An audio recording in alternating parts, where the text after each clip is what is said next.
Didier on the beat.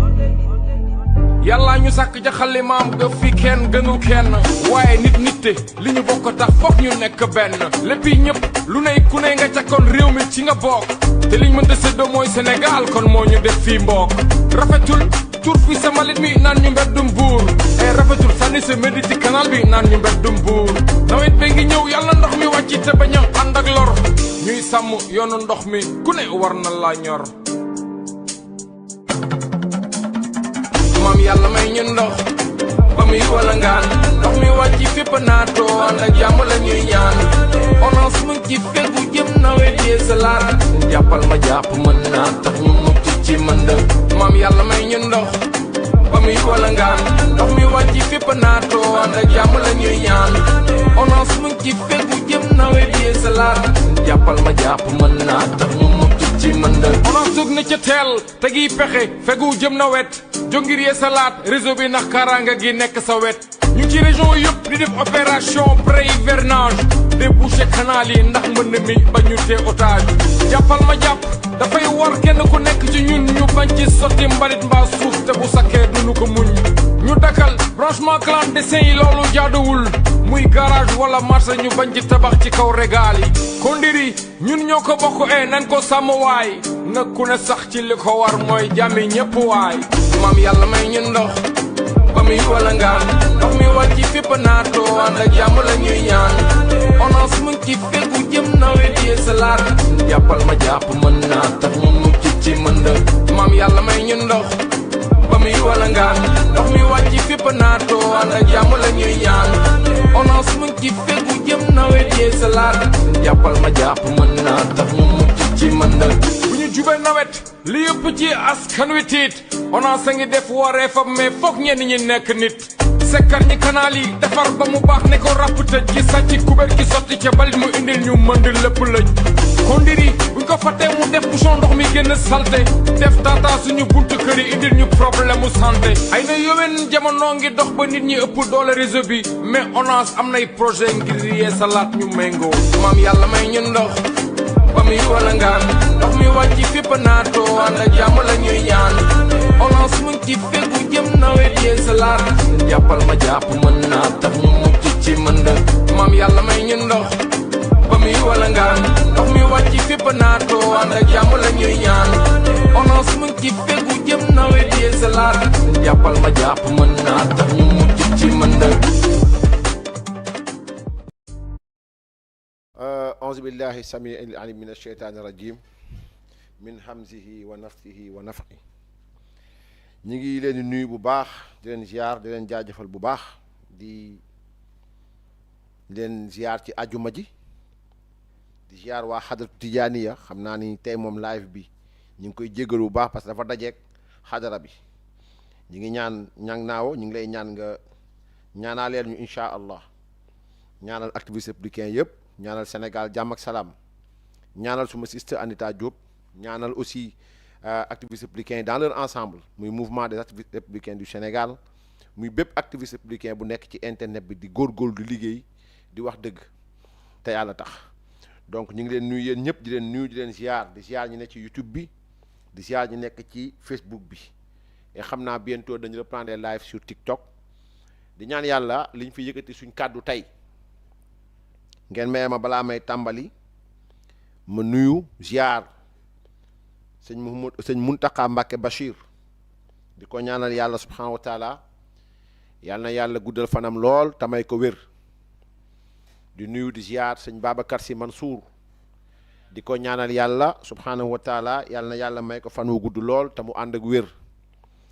di ziar di ñaanal sama sëriñ sama xarit Papa Mahi Ñas di ko nuyu di ko ziar di ko ñaanal yàlla subhanahu wa taala yàlla na yàlla may ko fan wu gudd lool te mu ànd ak wér di nuyu xalif général des Layènes di nuyu xalif général nu mu tudd sax famille omarienne di nuyu waa Daaka bi di leen ziar ci li ñuy waajal di waajal aussi en même temps ziar général di nuyu famille omarienne di nuyu waa Daaka bi Kokki Pire di nuyu xadratu Qadriya di ko ziare di ko jaarale Chérif Atqaana wa xeertu bi donc di ko ñaanal yàlla na yàlla guddal fanam lool te may ko wér di nuyu di ziar sama xarit sama wéyjur sama soppe Cheikh Aliou Souane di ko ñaanal yàlla subhanahu wa taala yàlla na yàlla may ko fan wu gudd lool te mu ànd ak wér di ziar église catholique bi aussi di leen nuyu di leen ziar di ko jaale si monseigneur Benjamin Ndiaye di nuyu di ziar son excellence le président Macky Sall di ko ñaanal yàlla yàlla na yàlla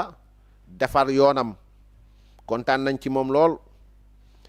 di ñaan yàlla yàlla na yàlla gën ko may sak gën ko may wér gën ko may wérle di ziaraale suñu yaay suñu tante suñu soppe bi muy soxna Mariam Faye Sall di nuyu seen njaboot ñoom ñëpp di nuyu tout le gouvernement sortant de la grande coalition Benno Bokk Yaakaar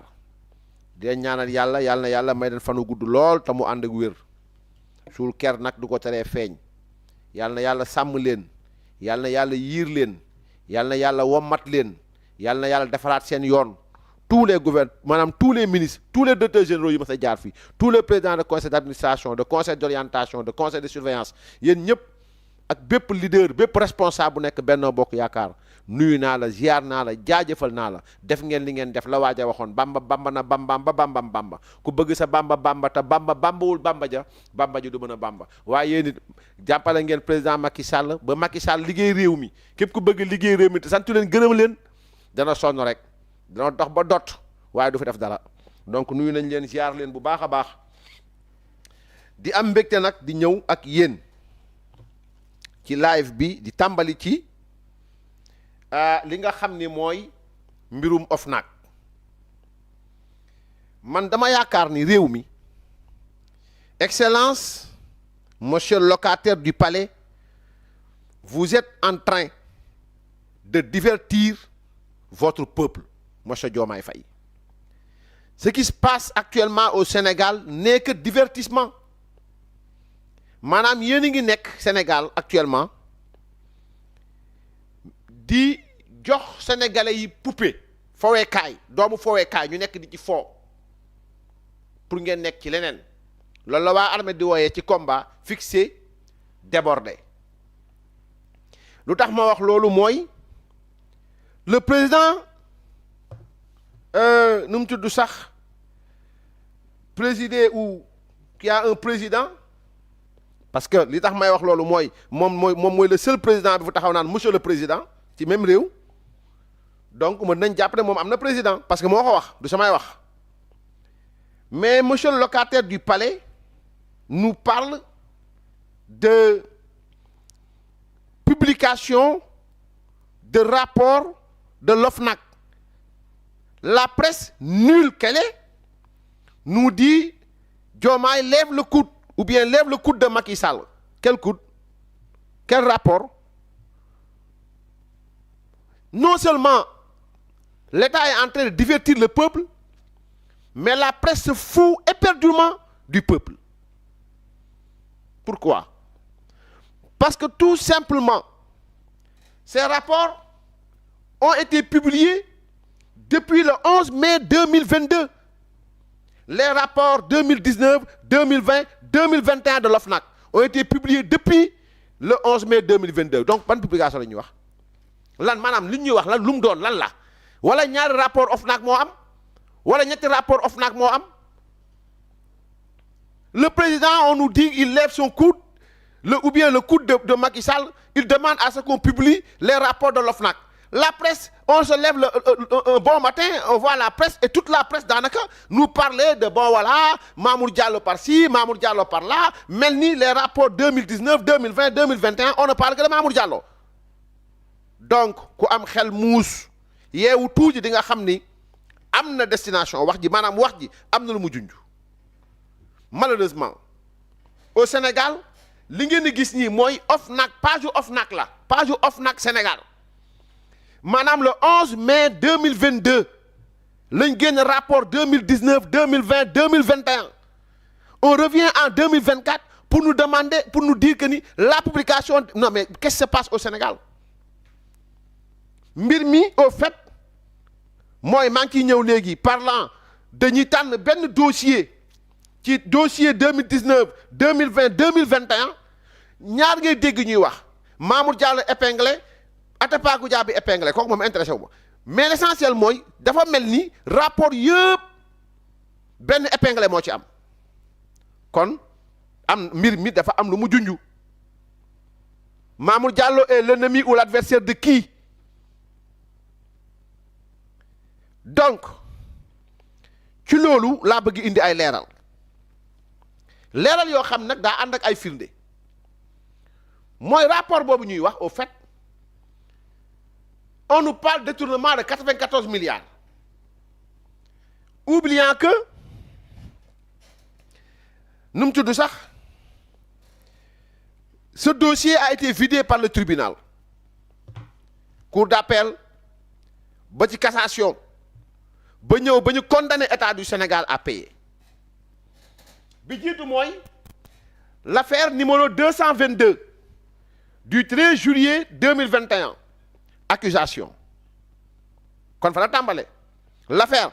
c'est une accusation République du Sénégal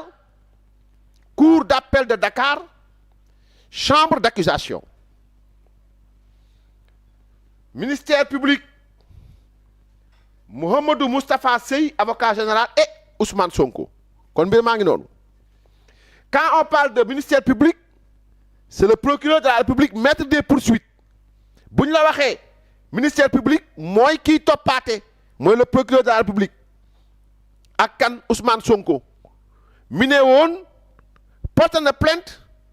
Mamour Diallo Tahirou Sarr ak ña ca des pour dafa yaakaar ni njortu ni détournement xaalis dafa am procès baa ngi nii lii c'était le 13 juillet 2021 maître Abdoulaye Tall moo représenté woon Ousmane Sonko ak Amadou Sow ak Ibrahima Diawara ak Alioune Cissé ak Cheikh Khoureyssi Ba ak Ousseynou Fall Djibi Diagne ak maître Bamba Cissé contre kan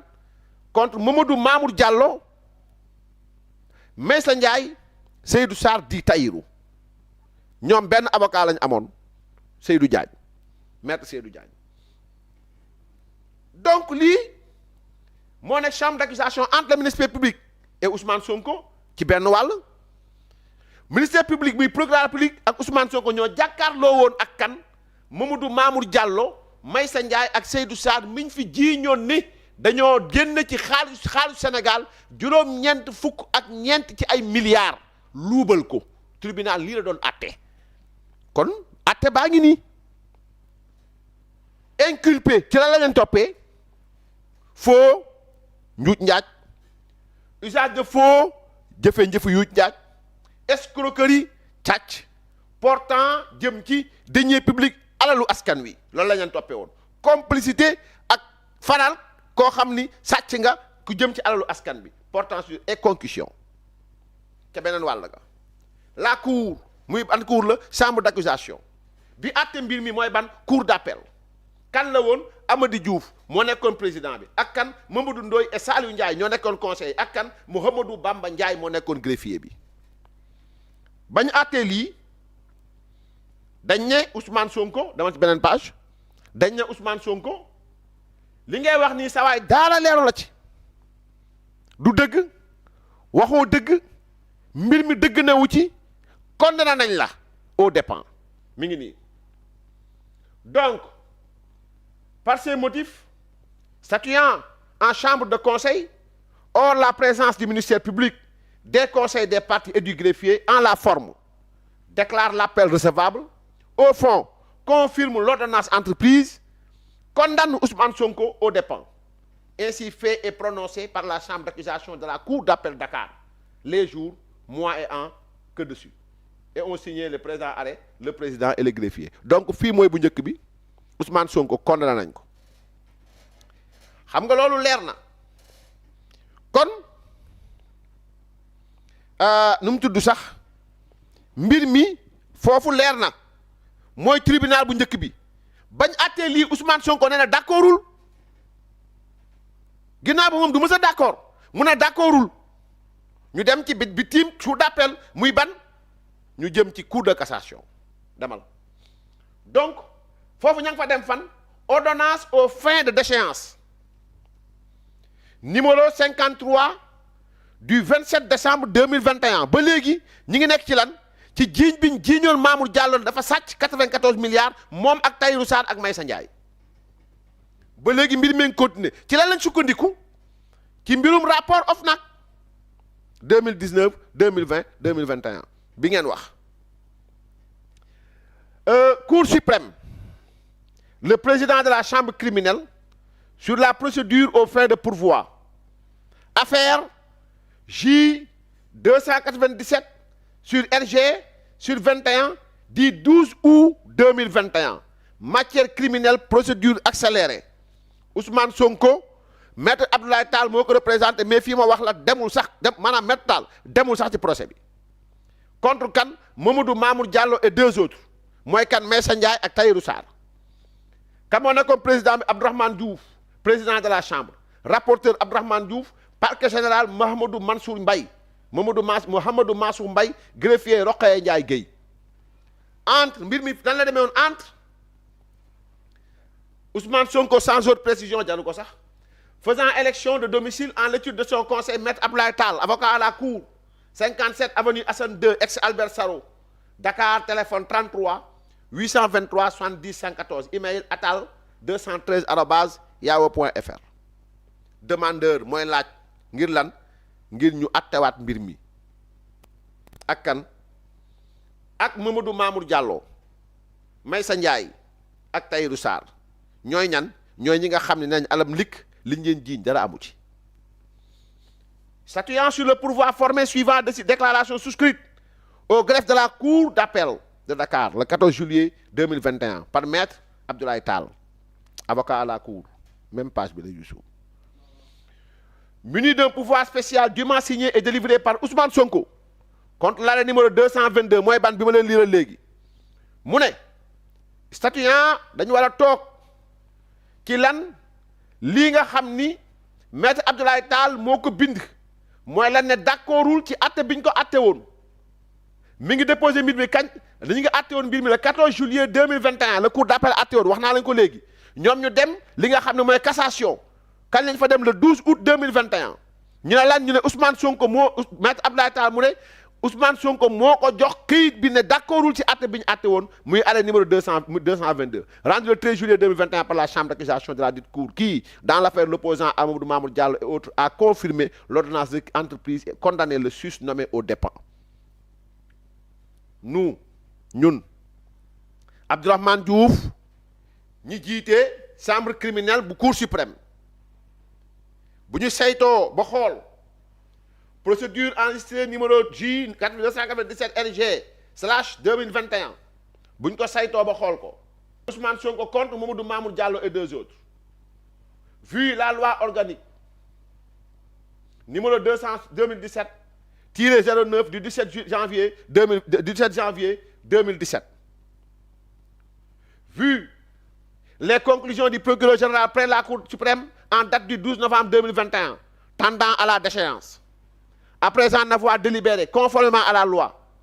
attendu d'une part qu'au terme des articles 34-2 et 65-4 de la loi organique susvisée le demandeur au pourvoi de d'échéance consigner une somme suffisante pour garantir le paiement des droits du timbre et d'enregistrement et produire les récépissé justificatif dans le délai de 2 mois à compter de la déclaration de pourvoi. Article 34-2. Hors les cas de dispense prévus par d'autres textes. Que, d'autre part, au terme de l'article 62 de la même loi organique, le demandeur, quelle que soit sa qualité, doit produire à peine de déchéance dans un délai de 2 mois au greffe de la Cour suprême une requête répondant aux conditions de l'article 33 de la dite loi. fii li muy wax dafa am solo ngeen dégloo naa si ñëwaat olof que l'article 63 du même texte ajoute que le demandeur au pourvoi sera relevé de la déchéance encourue s'il justifie que l'expédition de l'arrêt attaqué ne lui a pas été remise en dépit de la demande dans le délai 2 mois article 63 alinéa 1er. Le demandeur dispose d'un délai 2 mois à compter de la notification de la disponibilité de l'arrêt pour produire à peine de déchéance la requête visée à l'article 33 de la présente loi, article 61 in fine. Et attendu, qui résulte de l'examen des pièces de procédure que le demandeur n'a pas satisfait aux prescriptions des dits textes, qu'il s'ensuit que la déchéance est encourue. Lan la bëgg wax fii xam nga Sonko daf ñoo yeb Ousmane Sonko daf noo yeb nan ngay jiiñe nit ñu yóbbu la atte la premier nga ne d'accorduma ñu attewaat la nga ne d'accord maanaam attewaat la daan la attewaataat la daan la parce que firnde yi war a détournement 94 milliards Ousmane Sonko mësu koo yóbbu tribunal amul du moom du procureur parce que affaire du procureur la ak Ousmane Sonko du moom du procureur waaye fii ba njëmee cassation xam nga yow mi def cassation da ngay bind requête bi boo bindee requête bi da nga ciy bind joxewaale say preuve ak say firnde defu ko benn ñaar bi mooy c'est-à-dire temps bi ñu ko joxoon sax maanaam respecté wu ko pour mu indi preuve yi troisième bi mooy métal dafa sax newut demul kon déchéance daal di dugg la déchéance est encourue par ces motifs te noona déclare Ousmane Sonko déchu de son pourvoi contre l'arrêt numéro 222 du 13 juillet 2022 de la cour d'appel Dakar noonu lañ ko woowee ne ko arwatam mu ñëw ñu ne ko li nga waxoon tegal fee waxoo fi tous le condamne au dépens daal di ko daanaat dit que la présente ordonnance sera notifiée aux parties par l'administrateur des greffes nangam sangam ordonne que la présente ordonnance sera imprimée et transcrite sur les registres de la cour d'appel Dakar en marge ou à la suite de la décision attaquée mu ne encore dama ci beneen page bi ordonne l'exécution de la présente ordonnance à la diligence du procureur général près la Cour suprême ainsi fait et prononcé par le président de la chambre criminelle de la Cour suprême en son cabinet les jours mois et ainsi de suite fait au cabinet le 27 décembre 2021 ci lañ àtte loolu kon jeex na maanaam boo demee ba cassation mbir mi fa la yem maanaam boo demee ba cassation mbir mi fa la yem mun duñ koo àttewaat ci dara kon ba foofu waa ji moom dañ koy daan di daan rek mais mieux pour ma ñëw ci mbirum 94 milliards nag yiñ jiiñ Mamour Diallo ci bu ma gisee nit di ko wax wala journaliste di ko bind wala chroniqueur di ci wax dama lay jàpp comme un homme ridicule un abruti billahi te dinaa wax lu tax ba yi weesoo muy Sonko dem na fépp daan nañ ko fépp ñeme jël tribunal bu mu dem daanu na Mame Mbaye Niang daanu beneen moom demut bii yi daa daanu waaye li gën a yéeme ci mbir mi mooy lan mooy que dafa am beneen document boo xam ni ba léegi tribunal la mais bii nag Tahirou Sarr moo yóbbu état du Sénégal ci yoon Tahirou Sarr moo yóbbu état du Sénégal ci yoon arrêt numéro 211 du 29 juillet 2021 civil définitif li tax bii am solo mooy c'est définitif affaire kër googu c'est définitif atte nañ ko ba pare civil définitif mooy arrêt numéro 211 du 29/7/2021 civil définitif République du Sénégal Cour d'appel Dakar chambre civile 2 société Sofico maître Serigne Amadou Mbeng moo ko représenté woon contre kan direction générale des impôts et domaines la société Seyfi Charles intervenante volontaire maître Ababacar Wade Cissé l'ASCP Diagne et Diène présent Ahmed Fall Ahmed Fall Ndiémé Seck Bakhoum et Fatou Bintou Sissoko Cissé conseiller Mamadou Gueye greffier procès bi kan ak kan la woon entre la société Sofico SA agissant poursuite et diligence de son directeur général dont le siège social est au 19 rue Carnot angle Mas Diokhane deuxième étage à Dakar mais élisant domicile en l'étude de maître Serigne Amadou Mbeng avocat à la cour résidence Alpha Parcelles Assainies nangam sangam donc bu ñu la waxee société Sofico SA Tahirou Sarr ko moom Tahirou Sarr moo yóbbu état du Sénégal ci yoon à travers la DGID mooy direction générale des impôts et domaines lu tax mu yóbbu leen ci yoon au fait mooy que les faits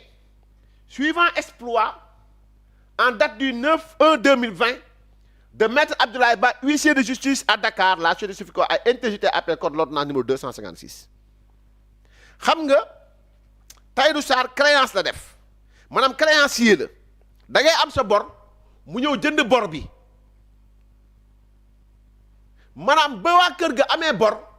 daa waxtaan ak ñoom ba mu waxtaan ak ñoom ba nuppi ñooñu jaay ko bor bi moom mu jënd bor bi ba mu jëndee bor bi nag moom na topp état du Sénégal toog xaar bu doon xaar 10 ans day toog di xaar maintenant la moo topp ba Tahirou Sarr attaqué état bu Sénégal à travers la DGID a été condamnée moom laa ni wan nii ni ñu koy waxatee sax mel ma tuuti comment dirais-je état du Sénégal au fait la ñu condamné mi ngi nii te fii dama bëgg ngeen bàyyi xel bu baax a baax li may ñëw expliquer leen pour ngeen mën ko comprendre parce que lépp fi lay leeree ci lii par ces motifs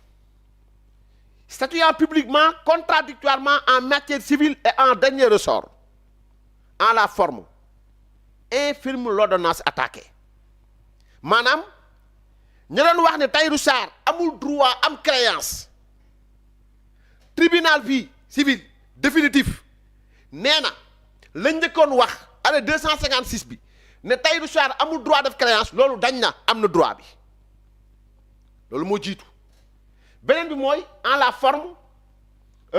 et statuant à nouveau après évocation reçoit les demandes de la société appelante aux fins de constatation de créances et d'allocation de dommages et intérêts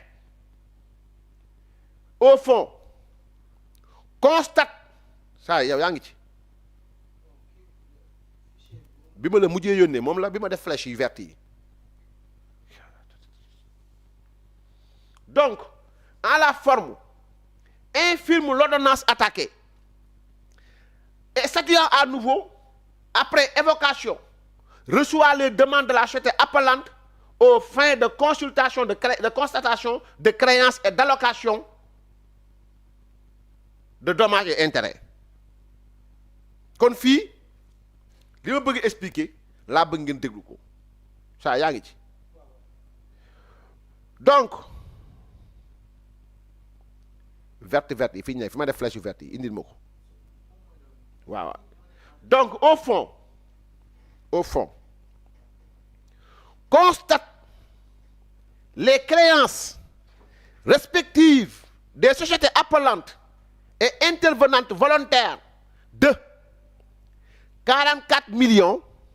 227 305 500 francs CFA et de 48 975 millions 48 milliards 975 millions de francs CFA sur la direction générale des impôts et domaines tribunal nee na Tahirou Sarr bor yi mu jënd bor yu jaar yoon la muy ñaari bor benn bi ne 44 milliards 227 millions 305 500 francs beneen bi mooy 48 milliards 975 millions de francs CFA fan la da ko war am ci direction des impôts et domaines alalam la mu ne fii état du Sénégal dañ ko condamné à travers la DGID à payer à l'état du Sénégal la somme de 94 milliards de francs CFA ak 5 milliards dommages et intérêts voilà maintenant indi ma bu fekkee ni da nga ne Mamour Diallo dafa détourné 94 milliards la mooy détourné mooy nga fekk 94 milliards mu nekk biir trésor public Mamour Diallo génne fa 94 milliards yi jël ko jëfandikoo boppam loolu mooy détournement loolu bu fekkoon ni am na kon état bi bu ñu ko condamné Mamour Diallo lay condamné parce que Mamour Diallo moo lekk xaalisam mais bu ñu condamné DGID ne ko da nga war a fay 94 milliards parce que da nga ko war a fay mooy xaalis bi génnul xaw ma ndax dégg ngeen li ma xam de c'est-à-dire que bu fekkee ni détournement dafa am kon Mamour Diallo la ñuy condamné ba Mamour Diallo duggoon trésor public alal réew mi fu mu nekk trésor public bi kon bu fekkoon Mamour Diallo dafa détourné 94 milliards kon directeur trésor ba kay moom ci boppam dañ koy condamné waale parce que moom bu boobaa day nekk complot kat ca la Mamour Diallo détourné benn ñaareel bi mooy bu fekkoon ne xaalis bi génn na kenn du wax état du Sénégal na nga ko fay ñaar ñetteel bi mooy Mamour Diallo da détourné 94 milliards toog Sénégal nekk directeur général quand même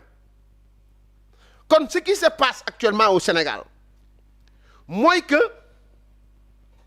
réew mi di Sénégal dafa am ñoo xam ni dañoo bëgg fowee seen bopp fowee nit ñi mais di jàpp doomu jàmbur di jàpp waajuru jàmbur di yàq daram loolu mooy kaawu Ousmane Sonko dinaa ñëw ci moom ak dossier bi par rapport ak yeneen épisodes yi mais bii épisode spécial la mooy que ci dënk Ousmane Sonko dem na ñaari yoon ba ñetti yoon tribunal moom la ñu daan ci dossier 94 milliards war naa leen ko léegi Tahirou Sarr moo daan état du Sénégal moo daan direction générale des impôts et domaines Sénégal ameel ko 94 milliards ameel ko encore 5 milliards dommages et intérêts ndax lan ndax moom dafa dem fekk ay nit yu am seen bor mu jënd seen bor maanaam dafa ñëw fekk ay nit yu am seen bor mu jënd seen bor am nit koo xam ne daa créé société am ay teg ay société écran wër 12% sottiwul mu ñëw ne la Tahirou Sarr doon def du yoon moom li mu doon def moom yoon la mais Tahirou Sarr dem jënd bor du yoon tribunal nag ne leen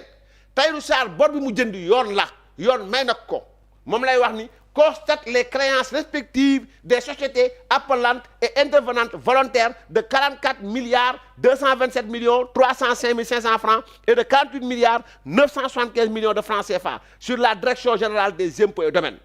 Déboute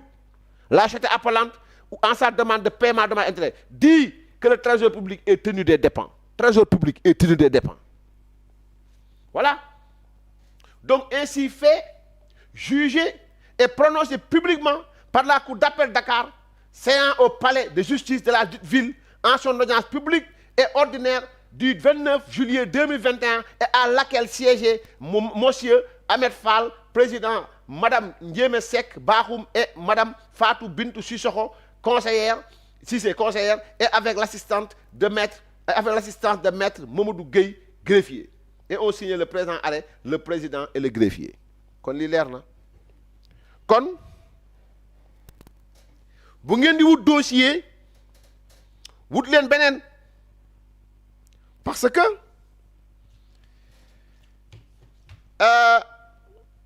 bu fekkee ne daa am ko mere Mamour Diallo parce que bànneex yam doon yëg moom la mëntu la yëg man dama gis ni ñu ne rapport Prodac rek ñu ne rapport du moins rapport rek journaliste yëpp génn rapport ces rapports publié nañ ko depuis le 17 mai 2022 par l'OFNAC yàgg na bañ ko génnee kon baa leen tappale baaxul kon lii mooy primo li nga xam ni bëggoon nañ ko leeral dinañ ñëwaat ak yéen nag ci dossier bi pare guñ ci billaahi pare guñ ci am na ku ma gis dem mu ne ma sa conférence de presse ma ne ko baxaale moom pare rek man sama timing moom maa ko xam booy xeex mu jëm 5 ans daa am timing mooy xeexee yàlla bindu ma may jël sama arme yëpp di ko sànni voilà donc Youssou kon nga dugal publicité bu gàtt Café Time donc incha allah ñëw ci deuxième partie bi fas yéene waxtaan ak yéen muy le locataire du palais ak PMam par rapport ak visite Mauritanie bi ñu am lu ñu leen ci wax lu ngeen xamul incha allah ñu dem publicité ñëwaat.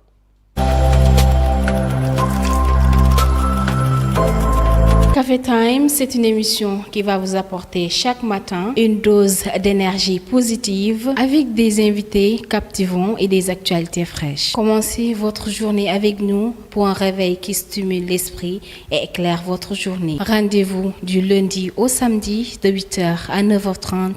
sur Batu Deug TV. seen émission bu bees tàq buy amee fii ci Baatu Dëgg TV ak seen mbokk Ndeye Nogaye Seye émission bi nag ñu ngi koy duppee Café Time fii lay amee altine jàpp samedi bu 8h jotee jàpp 9h30 fii ngeen koy amee ñu ngi leen ciy xaar. Café Time, c'est une émission qui va vous apporter chaque matin une dose d'énergie positive avec des invités captivants et des actualités fraîches. Commencez votre journée avec nous pour un réveil qui stimule l'esprit et éclaire votre journée. Rendez-vous du lundi au samedi de 8h à 9h30 sur Baatu Dëgg TV. C'est une émission bu bees tàq buy amee fii ci Baatu Dëgg TV ak seen mbokk Ndeye Nogaye Seye émission bi nag ñu ngi koy duppee Café Time fii lay amee altine jàpp samedi bu 8h jotee jàpp 9h30 fii. sant nañ leen gërëm leen bu baax a baax jusqu'à l'extinction du soleil ni Ousmane Sonko ni la presse sénégalaise Pape Alé Niang ak ñoom waajoo nekk Walfadjri xaw nu mu tudd du ngeen mës a génne détournement 94 milliards mënul nekk sax. di ngeen wax ba sonn nag pour yàq der mais mënul nekk voilà donc comme ni ngeen ko xamee monsieur le locataire du palais a été en Mauritanie, Excellence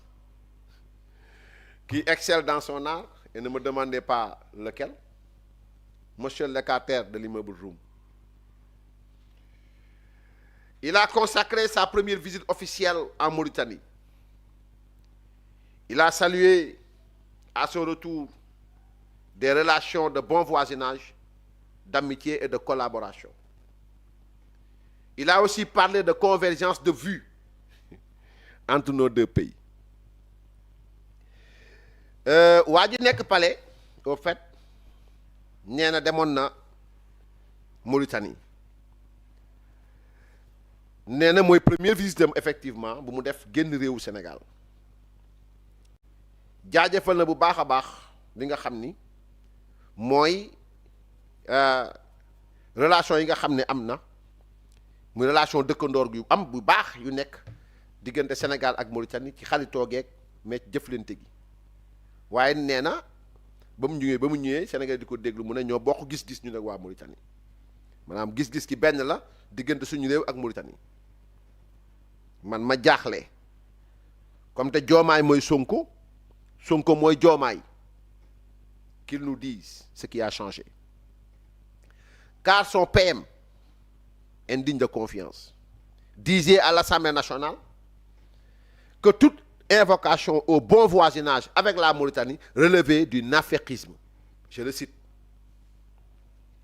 c'est que Bassirou Diomaye nee na ba mu demee Mauritanie ba ñëw nee na ñun ak Mauritanie am nañ bon voisinage am nañu relation yu baax am nañ jëflante yu baax ma fàttali ko ne ko premier ministre am boo xam ne man mënuma ko wóolu parce que dafa maa nax peuple bi benn yoon ñaari yoon ñetti yoon moo fi waxoon assemblée nationale ni képp kuy wax bon voisinage suñu diggante ak Mauritanie loolu yëfu naafeq la moom PM Ousmane Sonko moo ko waxoon je le cite je le prends au mot kon boog monsieur le locataire du palais désolé mais là vous venez d'être accusé par votre propre président Ousmane Sonko président de parti je veux dire parce que moo ko waxoon xam nga léeg-léeg nit ki day wax rek te du xam li muy wax qu'il nous dise ce qu'il pense. De la déclaration de son premier ministre en 2019 qui fustigeait, disait-il,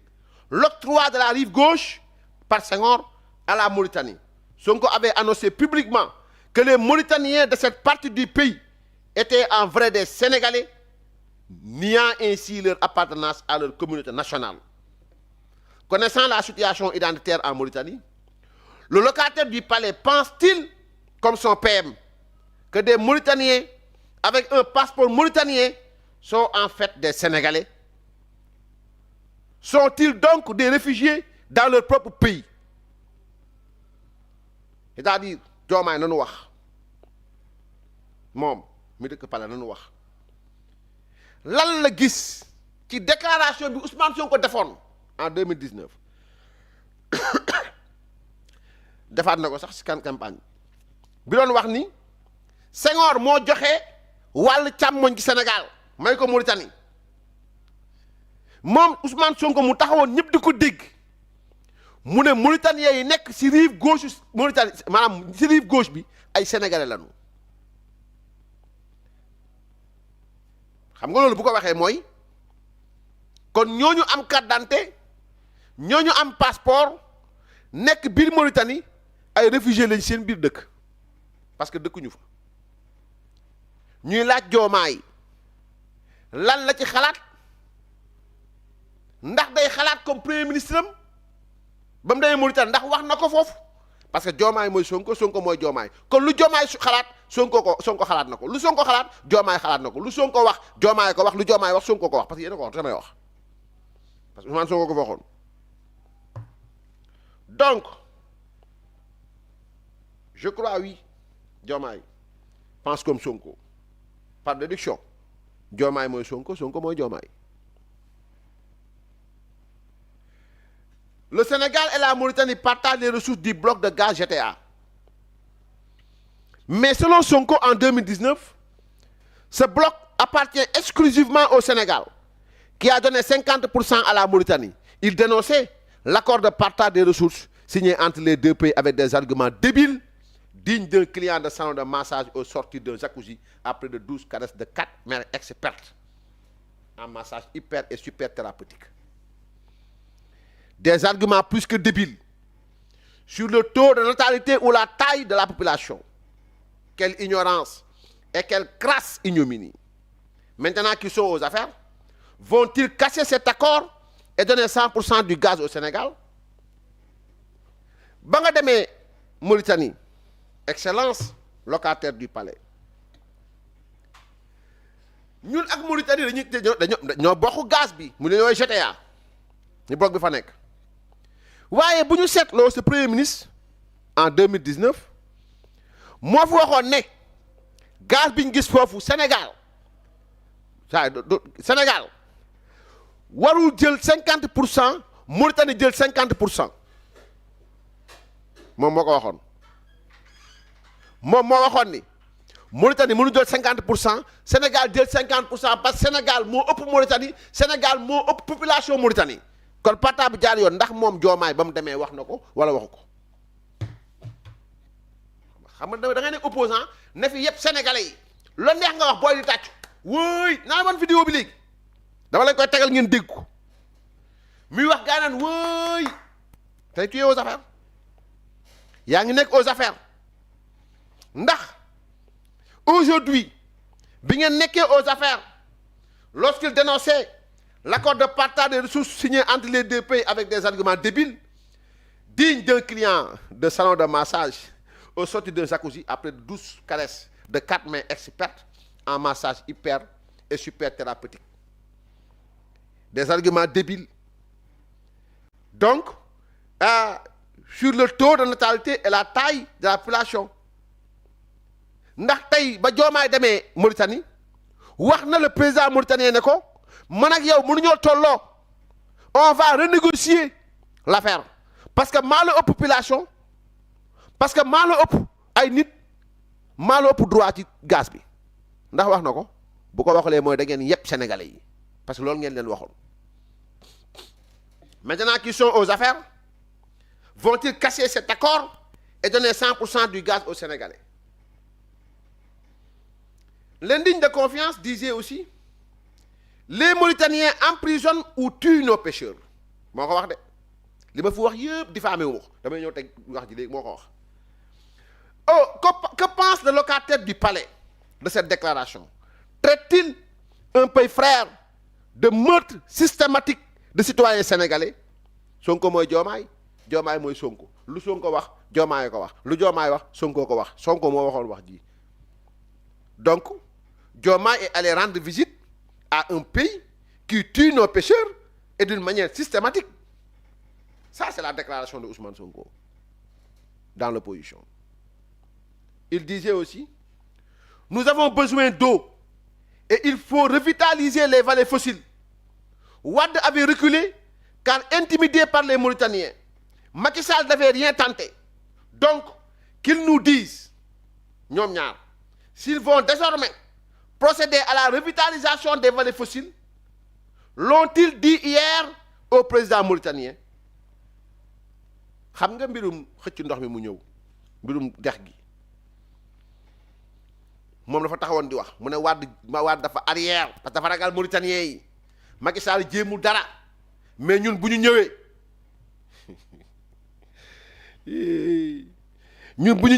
léppay leer parce que nee na ku amul complexe tubaab il a dit je répète ces mots nous n'avons pas de complexe vis-à-vis des tubaab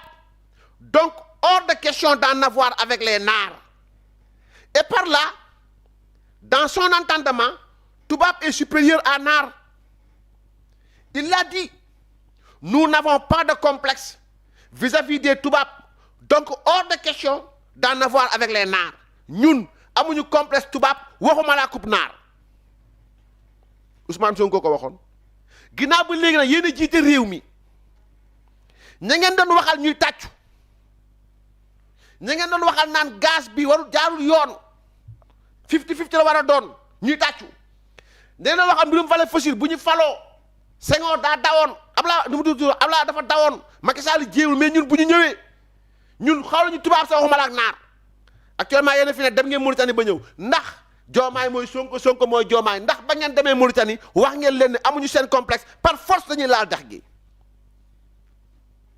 Que le locataire du palais nous dit ce qu'il en pense. L'a-t-il dit à son homologue mauritanien? Ces gens sont des amateurs. Ils sont incapables de diriger un pays qui a une tradition de diplomatie achevée et affirmée. Ils vont ruiner les relations de bon voisinage que nous avons bâties avec nos alliés. Avec eux, la diplomatie risque des lendemains sombres, car la première qualité de dirigeant, qui est le silence, ils ne l'ont pas. Des amateurs sont à la manœuvre d'un pays estimé et respecté. Ils vont ruiner notre capital politique et diplomatique. ñii xam nga booy wër di wax bañ na manaar yaa ngi naar yaa ngi nga xam ni tu vas échouer lamentablement parce que d'ici 100 jours 300 jours 600 jours ils ne vont rien faire moo tax nag ginnaaw ba nanu ñoo def dara ay rapport la ñu di génneel ngeen nekk ci rapport yi ñu jël seen journaliste nag ñu jël wax jooju la ñuy jël nag jël journaliste yooyu wax jooju la ñuy jël di ko def ci bopp population bi pour nëbb seen échec pour nëbb seen ñàkk mën-mën pour nëbb seen nu mu tudd sax seen incompétence pour nëbb seen amateurisme il vous donne du bonbon ngeen di sucer ñoom ñuy nëbbatu xam nga pour vous dire nu ma ko sosal ñaan ma ko yàlla sol sama àdduna nu ma ko waxal rek dama ciy teg baaraam ni may fi wax yépp moo ko waxoon billaahi léegi nag moo yoon nguur gi manaar yaa ngi naar yaa ngi manaar yaa ngi naar yaa ngi mel ma tuuti voilà ñaam manaar yaa ngi naar yaa ngi voilà sécheresse baa ngi avancé li ko mën a arrêté ñun ci suñu programme dañu ne revitalisation des vallées fossiles mooy ndox mi nga xam ne mën nañ koo jëlee ci fleuve Sénégal te nag suñu dirigeant yëpp ragal koo def depuis Abdou Diouf ba léegi ñu ngi wax vallée fossile mais ragal nañ koo def parce que Mauritanie nee na kenn du laal ci fleuve Sénégal ñun nag dañu ne bon voisinage baax na respecté nañu Mauritanie respecté nañu Gambie ak ñaari Guinée yi ak Mali waaye nag Mauritanie moomuñu de ñun mënuñu Senghor déjà jëloon na suñu réew dem jël rive gauche deful référendum laajul benn sénégalais mu dem jël rive gauche jox ko Mauritanie loolu topp ñu ba léegi parce que ñu bëri ñu nekk ci côté bële soo seetee ba seen ay sénégalais lañu balaa nga naan bon voisinage tey suñuy nappkat waa Guet Ndar nga xam ne Macky Sall jaay na géej gi mënatuñu am ñun jën ci suñu géej waa Guet Ndar suñu traversé dem Mauritanie ne dañuy uti jën ñu tëj leen kaso wala ñu tiire leen fital nga jël suñu gaz dégg leen li ma wax dafa am solo nga jël suñu gaz gi ñu découvrir fii Sénégal mu dem jël ko 50% jox ko Mauritanie te laajul benn sénégalais sa avis loolu yëpp weesu ñu ne ñun bëgg nañu suqali suñu mbay ak suñu càmm te pour ñu def ko il faut ñu nangu dévier lenn ci fleuve Sénégal def li ñuy wax revitalisation des vallées fossiles Mauritanie ne Sénégal du jël 50 mètres cubes ci ndox mi Abdou Diouf daw Abdoulaye ñëw commencé woon ko arrêté Macky Sall moom tudd ko sax pourtant Abdoul Mbaye bi muy nekk premier ministre annoncé woon na ko dama leen ne su ngeen ñu wóoloo ba dénkuñu ñun xam nga koo xam ne amoo complexe France amoo complexe Amérique amoo complexe naar wax Mauritanie gii du doon sa complexe respecté nañu réew yépp waaye olof dafa ne sama bopp la gënal bon dafa jot ñu ñuy defal suñu intérêt national. donc lii moo ko fa waxoon bu ngeen ñu wóoloo ba dénkuñu léegi wóolu nañ la dénk nañ leen 54% des Sénégalais ont eu confiance en vous léegi ndax 50-50 yi ngeen waxoon ne jaaduwul ndax dañ ciy ñëwaat ndax vallée fossile bi amu leen complexe c'est vrai bu leen neexee mais dem leen ndax kon lii mooy li ñu tënkee ci voyage yu locataire du palais bi mooy Diakhar ñu yëgal leen ni FMI it Diba dem na waaye dañ si wàññeeku na xam nga ba Amadou Ba demee 2014 xarañteefu président Macky Sall dafa taxoon mu jël temps ci xam-xamam li mu fi fekkoon moo gën a garaaw fuuf li fi ñuy fekk Macky Sall avait trouvé des caisses vides Macky Sall avait trouvé un front social en ébullition pénurie de gaz coupure du courant ñàkk ndox ñàkk yoon nangam sangam loolu yëpp le président Macky Sall a pris le temps ba 2014 la Amadou Ba dem levée de fonds ñëw indi xaalis ak convaincu les bailleurs 2018 mu demaat convaincre les bailleurs mais yéen salaamaaleykum in firo ngeen dem redoubler ngeen dem amuleen moyen ñibbi si waat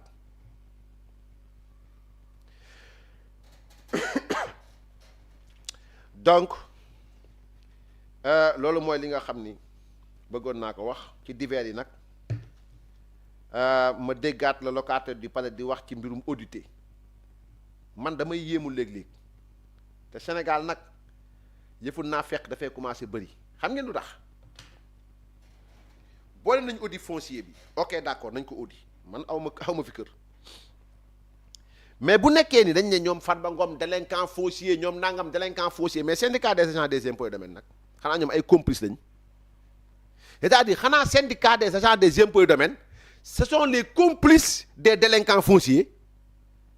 parce que partout on parle de spéculation foncière partout on parle ci mbirum délinquance foncière site ya SAID am na ci ndax xamuñ ne spéculation foncière la ou pas bu ñu seetloo foire bi bu ñu seetloo kër góor gi Mermoz bu ñu seetloo fu ñu ne spéculation foncière am na fa rek SAID am nañ fa bande xanaa kon ñoom bu fekkee ñee ay spéculateurs lañ xanaa ñoom ay complices lañ c'est une question que je pose loolu c'est à intégrer donc bu ñu seetloo ay ñoom Yoff ak ay yoon noonu yëpp donc bu ñu seetloo donc ci loolu la demee maintenant beneen bi mooy par rapport ak lanceur d'alerte il faut protéger les lanceurs d'alerte nga ubbi sa nopp nga déglu ma monsieur le locataire du palais vous nous parlez de lanceur d'alerte lan nga fas yéene def médecins yi nga xam ni ak jàngalekat yi nga xam ni médecins yi nga xam ni dañuy jël fii am nekk fii dem ubbi clinique def activité ay fonctionnaires yoo xam dañuy nekk fii ba pare dem ubbi clinique nekk fa lan ngay def ak enseignants yi nga xam ne ak professeurs yi nga xam ni da ngay nekk ci biir école bi di def ay cours de renforcement booy ñëw di fay ngay utiliser un bâtiment public utiliser une classe de ce bâtiment public utiliser le tableau public bi nga xam ñun ñoo ko moom utiliser peut-être la craie utiliser les tables bancs élèves yi la fay ngay def sa poche la nga fas yéene def ak ñoom loolu question la lan nga fas yéene def boo demee Touba oto ya fa nekk yu bëri amuñ këyit loo ci fas yéene def loo fas yéene def ci li nga xamante ni mooy les nombreux véhicules qui circulent à Touba et qui n'ont pas de papier qu'est-ce que tu vas faire avec eux donc lii yëpp ay dénonciation la yoo xamante ni c'est à prendre en considération mais parlant aussi de corruption ñun ñi fal nguur gi qu'est-ce qu'on va faire avec la corruption ndax yow pare nga yow mi taxaw di exiger ci nguur gi nañ xeex corruption ndax pare nga pour bàyyi nger yow ndax yow mi dawal oto foo dugg sa oto nit dugg nga naan waaw corruption bi lii ndax yow pare nga pour bàyyi corrompre ndax pare nga pour wut këyit yi nga war a wut ba sa oto nekk ci yoon yow mi tabax ndax pare nga pour wut këyit yi nga war a wut ba bu ñëwee fekk la fa doo soxla génn dërëm di ko jox kenn ndax pare ngeen loolu. Parlant de corruption, la maladie est profonde. C'est pas un système, c'est pas une gouvernance, c'est pas le problème d'un régime, c'est le problème de l'homosénésis sénégalaise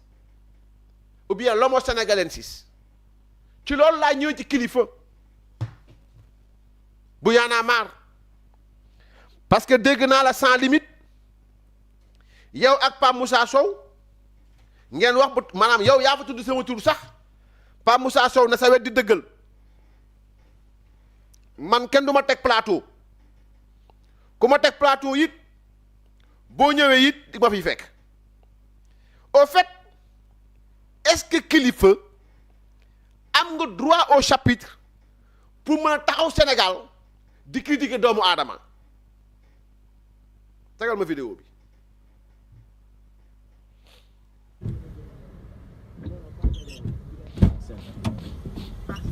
parce que foofu la ñuy defee suñu conférence de presse quoi. waaw bi nekk Parcelles. Parcelles ban côté la. unité 16 ans unité 16. Unité 16 ans. waaw unité 16. waaw d'accord inchallah léegi kon je te laisse informer kii ah. waaw inchallah bu soobee yàlla. waaw léegi kii informe les kii les journalistes. Comme... man je me charge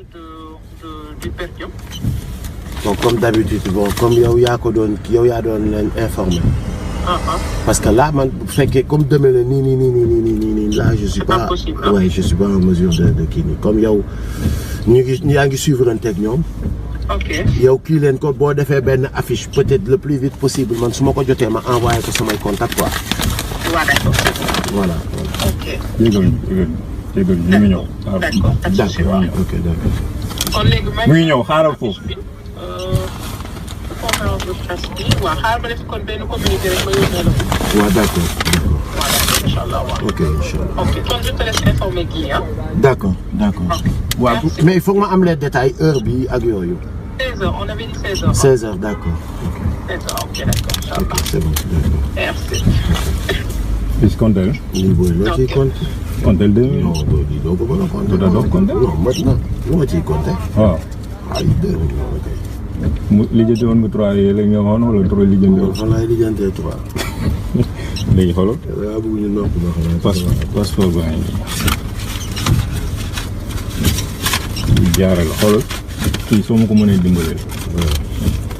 kii kan imprévu la sama mooy doon gérer sama doom yi. léegi man sama bos a ngi nii parce que madame mi mais bii pareil ka maa dugal ñaar yi. yii. sa bos ak sa bos. waaw boo mënee dimbale rek coow jiwul même chose la. ah muy 700. man du problème mu xaalis bi de. mais dama bëgg au moins comme yow da nga maa tegal ak sa jabar ji expliquer. loolu tax ma bëgg xam nga rek loolu quoi. dimbali ma kii sama waaye la. ah baax na sama gain la. xoolal dafa xam lu may disponible expliquer moo tax xam nga bu doon kër gi day voyage ñu mën ko dugal utal ko lay. booy gérer ma lii utal ko excuse. mën nga gérer lu raw loolu xoolal bii. yow sa bopp n'est-ce pas am na ay temps. am na café bi la mais madame mooy yow sa bopp waaw. madame bu bees la am. bu bees la non amul temps. sama cousine ou pas. ok moom musul voyager. musul voyager. voilà yow bët bu rusut toj ensuite nga def li nga def ba pare de tourner yëpp sénégalais yi toog di expliquer wu déglu leen ko. très nombreux. alhamdulilahi rabbil alamin damay sant yàlla bu baax a baax ndax je ne suis ni surpris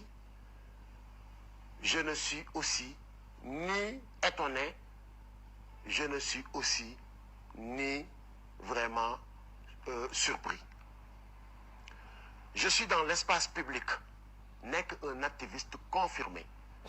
nekk quelqu'un qui défend le droit humain nekk quelqu'un qui se bat pour des causes nobles nekk koo xamante ni ça fait 25 ans je lutte contre l'injustice nekk koo xamante ni lépp loo xamante ni wala ñëpp ñi nga xamante ni dañuy bëgg a faagaagal wala naxasal réew mi niñ bëgg mu doxee ma taxaw ne di la barrer la route kon je m'attendais à ce jour. J'attendais à recevoir des coups, c'est pas la première fois comme ils ont l'habitude de le faire. Alors, xam nga quand on est malhonnête on est juste dans la tombe yow yaa jógee sa kër yow ki nga duggal ci oto bi ñun xamuñu ko te wóor na ma ne Macky Sall xamu ko ministre de l'Intérieur xamu kenn xamu ko yow yaa ko xam ngeen ñëw mu filmer la boppam ngeen def fa la ngeen def nga génn naan j'attendais des coups bas ak complot fàtte naa at boobu sax moom daa am ku ñu fi jàngal complot lu xew mu ne complot la Sénégal at boobu moom lu xew ñu ne complot la kon yow dama lay wax rek boo bëggee jàmm ak salaam yow mi yónnee woon nag samay wax kilifa ba mu toog ci plateau di ko wax yónnee wàkk bu mel nii boo bëggee am jàmm ak salaam jëlal sa yoon bii nii nga ma jël sama yoon bee nee beneen mooy Pape Moussa Sow bàyyil fen j'étais écouté ci plateau ak Aliou Sow di wax ci problème Ousmane Sonko ak kër gi mu jaay Assou Gueye nga ne ko du moom kooku beneen Ousmane Sonko la yaa mën a fen c'est Ousmane Sonko premier ministre du Sénégal né à Thiès inspecteur des impôts et domaines président de Pastef les Patriotes qui a vendu la maison à Assou Gueye fille de Fallou Gueye direct laa ko wax donc il faut que les gens apprennent à respecter les Sénégalais. On ne veut pas être l'avocat d'un diable, surtout un diable qui parle trop. Votre diable parle trop. Vous ne pouvez pas être son avocat. Il parle plus qu'il ne respire. moo tax à chaque fois que mu wax ba jàll rek nit ñëwaat ci li mu waxoon donc yéen ñaar ak ku mel ni yéen bu ngeen bëggee jàmm ak salaam nekk leen seen chronique ngeen bàyyi ma nekk sama chronique parce que kilifa yow Sénégal gi man yaakaaroon naa ni bala la dalee ba noppi li la war ak sénégalais mooy jéggalu leen te noppi malheureusement en tout cas man moom qui s'y frotte s'y pique quand on m'envoie nu mu tudd sax ay missiles je les rends loolu la quoi donc pour ma tënk waxtaan nañ fi mbirum rapport yi nga xam ni le locataire du palais nee na nañ ko publier man damaa xamul ndax moom day fàtte wala lu ko dal fàttali leen ko ne ko rapport yooyu publier nañ ko depuis 2022 benn kon boog fii dara beesu fi waaye nag du ñu bert maintenant bi may mujjee mooy maa ngi doon fàtte ci dossier 94 milliards yi ba ma leen waxee ba noppi daa am bu ma fàtte ngeen baal ma mooy ba li yëpp amee ba maanaam bañ setalee Mamour Diallo ci mbir mi ba mu set ne 94 milliards mësta génn ci keesu état nii 94 milliards nii 46 milliards parce que waa ji ko fi waxoon buñ ubbee dossier bi ma wax leen yan compte la nekk libellé yeeg nangam sangam moo ko waxoon de billahi moo ko waxoon lii yëpp bu fi waxoon nag loolu mësul am mieux Tahirou Sarr mooy topp état du Sénégal kon buñ ko résumé mooy wax leen le locataire du palais ne ko dossier yi muy wax publié nañ ko bu yàgg tegal ma ko c'était depuis 2015 benn ñaareel bi mooy Ousmane Sonko dem na demaataat daanu Tahirou Sarr dem gagné kon loolu leer na ba Tahirou gagné maintenant nag dossier bi ma leen mujjee wan nii mooy Mayacine Tounkara et associé SCPA Mayacine Tounkara et associé avocat à la cour l'affaire fu mujjee mooy le 14 avril 2022 la ñoom ñu toog famille ba ak Tahirou Sarr ñu bindante bataaxal pour toog waxtaan atte à l'amiable Mayacine Tounkara Khady Camara Ndeye Khady Tounkara Emmanuel Diatta avocat associé Dakar le 14 avril 2022 SPA Diagne et Diène avocat à la cour Tafa Cissé Adja Koumba Cissé avocat signataire à l'attention de maître Seydou Diagne 5 place de l'Indépendance Dakar email nangam sangam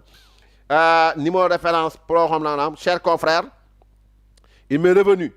que votre client aurait envoyé un certain Niang auprès des propriétaires de l'immeuble objet du TF 1451R pour négocier. Je vous prie de m'édifier sur ce point. En tout état de cause, je vous confirme qu'actuellement, l'ensemble des propriétaires est disposé à discuter avec soit l'État, soit Sofico pour trouver une solution amiable, mais en présence de leur avocat. Ils sont donc à la disposition de votre client, votre bien-avoué maître Mayacine Tounkara. Kon ka doon wax waxu 12% moom ñàkk na xaw ma loo misé woon xaw ma misé woon ci naar ba xaw ma waaye ñàkk nga bi yoon moom su ñàkk nga donc tegal dossier bi na le donc dinañ ñëwaat ak yéen ci dossier bi ginnaaw ba da ngeen di suli dossier rek dañ ñëwaat ak yéen ci dossier 94 milliards yi wax ko ba mu leen nañ ñu ko midi voilà amoon nañ mbégte lool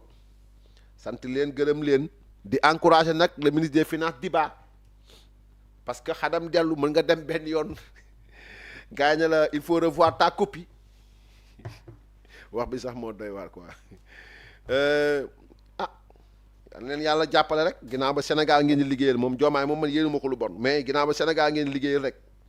yal leen yàlla jàppale mais beneen yoon bu ngeen dem balee boo ngeen tari parce que Ousmane Sonko ak Bassirou Diomaye Faye respecté leen Sénégalais yi parce que tout simplement man mënuma concevoir benn yoon ngeen am gouvernement mais saa yu ngeen bindee rek def faute njëkk ngeen def décret bind fàtte date bi maa ngi ñëw ñu ne déetawaay ngeen bind nag xam nga lii yónnee naa la ko Youssou xam nga lii ngeen di def nii ça n'honore pas le Sénégal parce que c'est des documents administratifs yoo xam ni xale yi dañ koy lire mag ñi di ko lire muy dem bitim réew aussi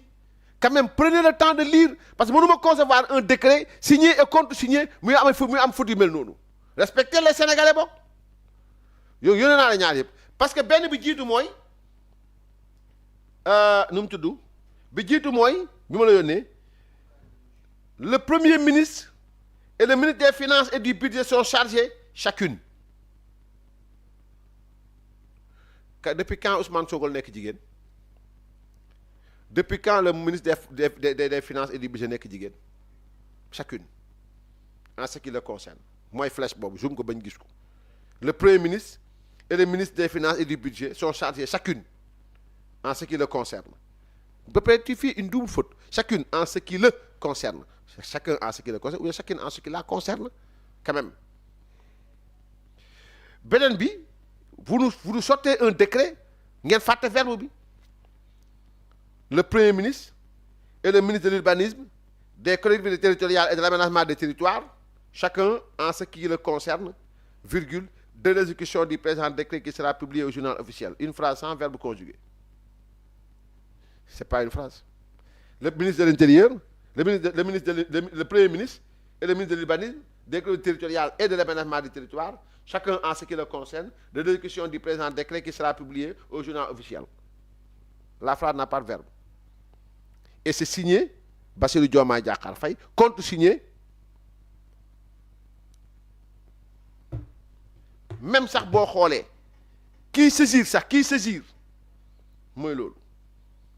Il faut lire quand même. Il faut prendre le temps de lire. Relisez, messieurs. yow nag ñaar jabar yombul yor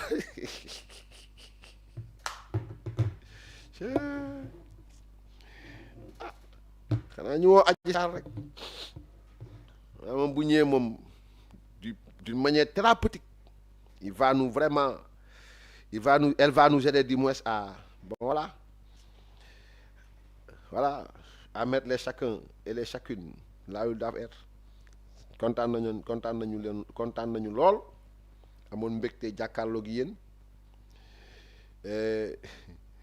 sant leen gërëm leen yàlla na yàlla def jàmm Sénégal def fi xéewal def fi tawféex def fi naataange kenn ku nekk yaa xam li nga bëgg bu dee lu baax la yàlla na la ko yàlla yombalal bu dee lu baax la te baaxul ci yow it yàlla na yàlla tourné ko ba mu baax ci yow mu jox la ko yàlla na yàlla taxawu ndawu Sénégal. Ce que j'ai vu à Grand Yoff à Patte d'Oie man personnellement je suis opposant nag je m'oppose de la manière la plus radicale mais dama contre ñuy taal bus ñu góorgóorlu ba kenn ku nekk lii la naqari na nga ko wax mais ci beneen forme bus yi ñun ñoo koy jël bus yi ñoo leen di indi seen clients yi jënd ci yéen gaa mitti na trop ngay jaay comme Colobane ngay jaay fen ba njëg ne la jógal mais là aussi il faut comprendre le maire parce que souvent loo bëgg nit ki wax ko dëgg loo bëgg loo opposé wu del wax dëgg rek parce que occupation voie publique d'une manière anarchique ni ñu war a am fu ñu jaar duñ fa jaar mais saa waay loolu dañ ko war a réguler mais yéen ñi nga xam tamit yéen a diriger wutal leen gars yi fi ñu nekk ba pare ngeen leen déloger leen c'est très important mais ndaw yi aussi maytu leen di taal réew mi di taal li réew mi moom c'est pas bon moi man personnellement gobewuma xeetu opposition boobu bëgguma ko xeetu aussi laaj say doléances bëggewuma ko noonu xalaat nañu opposé wu wala nañu wax li ñu naqari ci xalaat ci xam-xam ak fit bañ ragal dara nag li nga war a wax nga wax ko parce que réewu Sénégal lañ nekk voilà donc parce que li mayoon Ousmane Sonko mu toog Sénégal yi ko dégg muy wax délinquant muy wax magistrat Sénégal yi muy leen traité de délinquant les délinquants li ko mayoon mu taxaw di wax traîner comme Samuel Doe li ko mayoon mu taxaw di wax xalaatam nu mu ko neexee di cëppi lay di balbonde di doxu pëjëm moo ñu may ñu toog ne deng di wax li ñu xalaat on est en démocratie sortez dites ce que vous pensez. N'ayez pas peur mënuñ ci yéen tous wax leen seen xalaat wax leen ni ngeen ko xalaatee dans le respect et dans le strict respect des textes qui régissent ce pays parce que moom mosu koo respecté il n'a jamais respecté ses vis-à-vis il a vilipendé tout le monde diffamé tout le monde tey ku wax ci moom ay non yow xaaral bañ rek la ñuy régler rek xaaral lan lu ñuy xaar ba ngeen régler lan ngeen di régler lu ñu war a xaar yéen tous. mais Sonko ba mu nee opposition lu ko neex lay wax lu ko neex lay def il traite qui il veut de délinquant il traite qui il veut de sàcc il traite qui il veut d'escroc il traite qui il veut de nangam il traite qui il veut de nangam tey mu nekk au pouvoir nga ne kenn du wax ci Ousmane Sonko danañu wax ba jël yéreem fóot ko dugg ko ci biir ndox fóot ko boole ko moom weer ko ci ligne bi daakaar ne ko ba mu ne kadd nag ñu taxaw di ko xool ñu xool lu ngeen mën ci nit yi tous xarbaane dara les gens vont s'opposer